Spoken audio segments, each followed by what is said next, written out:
ক্ষমতার দাপটে শুধু বলতো খেলা হবে, কথা কয় না। ক্ষমতার দাপটের ঠেলায় চেয়ারম্যান সাহেব বললেন কত জায়গায় যে 44 ধারা জারি হয়েছে, এইরকম বড় বড় ইসলামী মহাসম্মেলনকে বন্ধ করার জন্য 44 ধারা জারি করা হয়েছে। এমনকি বড় বড় প্রখ্যাত আলেমদেরকে স্টেজে পর্যন্ত উঠতে দেওয়া হয় নাই। এত জুলুম করার কারণে আল্লাহ সহ্য করতে পারে নাই, ঠিক না? আল্লাহ তাআলার আসমান, আল্লাহ তাআলার জমিন, আল্লাহর দেওয়া আসমান, আল্লাহ তাআলার দেওয়া আসমান, আসমানের সামিয়ানা ব্যবহার করে, আল্লাহর দেওয়া জমিন বিছানা, বিছানা ব্যবহার করে এত নেতাগিরি দেখায়। আল্লাহ রাতের পরে দিন দেয়, দিনের পরে রাত দেয়। ওই আল্লাহর শুকরিয়া বাদ দিয়া নেতার শুকরিয়া করে, নেতার লগে ছবি তুললা কবি অভিভাবক। ওই নেতা কি তোর জন্ম দিছে নাকি? তোমার অভিভাবক হলো আব্বা আম্মা, আর গোটা পৃথিবীর মুসলিম উম্মাদের অভিভাবক হলো আল্লাহ ভক্ত রাসূল ছাড়া অভিভাবক আর কেউ হতে পারে না। বাপ মার সাবজেক্টটা হলো আলাদা। বাপ মাই তো বাপ মাই, বাপ মার মতন আর কেউ পৃথিবীর জমিনে দ্বিতীয় কেউ হতে পারে? 16 বছর ডাকছে জাতির পিতা, জাতির পিতা। ও মা, জাতির পিতা যদি শেখ মুজিবুর রহমান হয় তো হাসিনারে তোরা মা খোঁজ কি লিগা? ও মা, কথা কয় না। এই যে শামীম ওসমানের আমলনামা খুললে দেখা যায় সংসদ ভবনে উঠিয়া কতক্ষণ হাসিনারে মা কয়, কতক্ষণ হাসিনারে বোন কয়। এমন খানা খাইছে হ্যাঁ নাকি কয় 70-80 টাকা তাহাজ্জুদ পড়ে। আসলে না না, 70-80 বার গাঞ্জা মদ খাইয়ে সংসদে ভাষণ দিত। এই জন্য হাসিনারে একবার মা কয় আর একবার বোন কয়। কথা ঠিক আছে নাকি কোনো ভেজাল আছে? আল্লাহ তাআলা কয় আমার দেওয়া আসমান, আমার দেওয়া জমিন, আমার দেওয়া রাজত্ব, এই রাজত্বের মধ্যে নেতা চলে দেখায় আর গরম গরম কথা কয়, কয় খেলা হবে। কথা ঠিক কিনা? খেলা হবে। এমন খেলা খেলতে চেয়েছিল 41 সাল পর্যন্ত। আল্লাহ কয় চিন্তা করো না, 24 সাল আয়োগ। খেলাটা দেখাই দিল কে? আরো জোরে কোন কে? ওই আল্লাহ তাআলা এখনো বাংলার জমিনে আছে না নাই?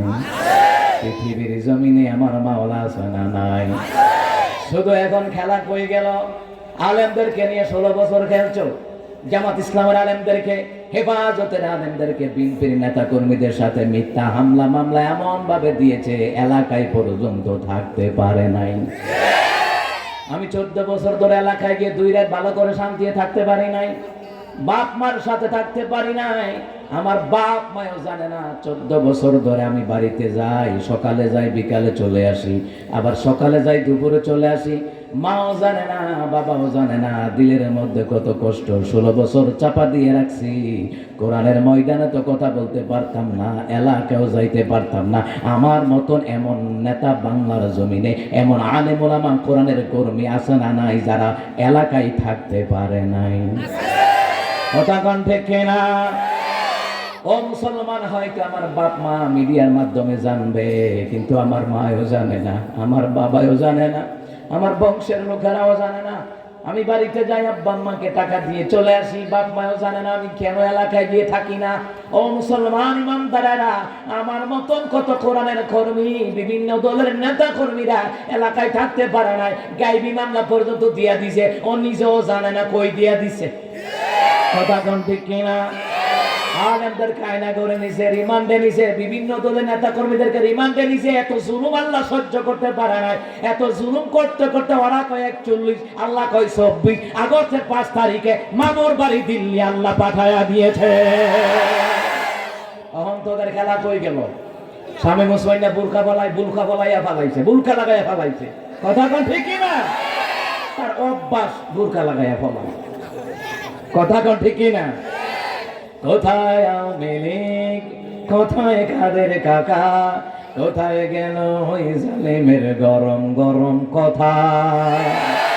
কোথায় আওয়ামী লীগ, কোথায় কাদের কাকা, কোথায় গেল ওই জালিমের গরম গরম কথা? খেলা হবে, খেলা হবে, খেলা হবে বলে কাকা গেল পালাইয়া। সৈরাচার পালাইছে দেশটা সারিয়া, ম্যাডামে পালাইছে দেশটা সারিয়া। আবার শুনতেছি ম্যাডামে সেট করে ঢুকে যাবো। আইও সেট করে ঢুকলে পিলখানার হিসাব নেওয়া হবে তোমার কাছ থেকে। সেট করে ঢুকলে 28 অক্টোবরে লোকি বইটা দিয়ে কোরআনের কর্মীদেরকে মেরেছে, এটার হিসাব নেওয়া হবে। সেট করে ঢুকলে বাংলার জনগণ 17 অসংখ্য আলেমদেরকে হত্যা করেছে, এটার বিচার নেওয়া হবে। সেট করে ঢুইকা দেখো না, ছাত্র আন্দোলনে যত রকমের হাজার হাজার ছাত্রদেরকে মেরেছো, মার বুক বাবার বুক খালি করেছো, এইটার হিসাব বাংলা জনগণ নিতে প্রস্তুত আছে।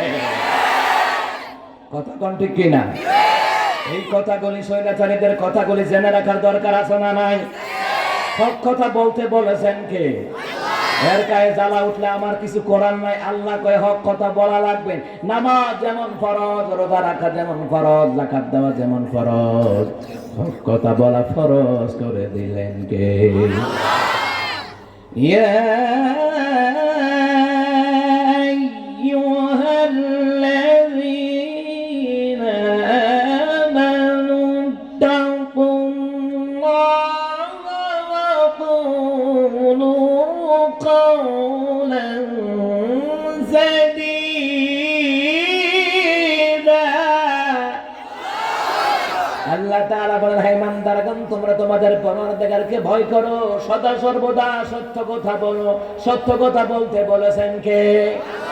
সত্য কথা বলতে গিয়ে আলেমরা মার খেয়েছে, কোরআনের কর্মীরা মার খেয়েছে, রিমান্ডে গিয়েছে, জেলখানা গিয়েছে, এরপরও জালিমের সামনে মাথা নত করে নাই।